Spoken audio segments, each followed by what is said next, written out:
Sumita, welcome back to my channel. আজ আমি share করব কাতলা ভুনা। তো মাছগুলোকে প্রথমে আমি ভেজে নেব। এর জন্য কড়াই তেলটাকে ভালো করে গরম করে নিয়ে দিয়ে দিচ্ছি 3 পিস মাছ। মাছগুলোকে আগে থেকে নুন হলুদ মাখিয়ে রেখেছিলাম। এবার এগুলোকে ভালো করে ভেজে তুলে নেব। এরপর ওই একই তেলের মধ্যে দিয়ে দিচ্ছি একটা শুকনো লঙ্কা আর একটা কুচানো পেঁয়াজ। পেঁয়াজটাকে ভালো করে 2 থেকে 3 মিনিট ভেজে নেব।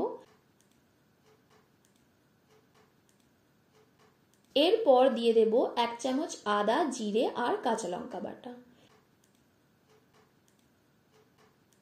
এগুলোকেও 2 মিনিট ভেজে নিয়ে দিচ্ছি 1/2 চা চামচ নুন, 1/2 চা চামচ হলুদ গুঁড়ো, 1/2 চা চামচ লঙ্কা গুঁড়ো আর 1/2 চা চামচ ধনে গুঁড়ো। এবার সামান্য একটু জল দিয়ে মশলাটাকে লো হিটে কষে নিয়ে দিয়ে দেব একটা কুচানো টমেটো।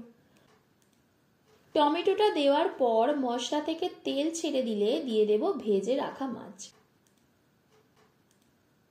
এখানে কিন্তু জল অ্যাড করব না।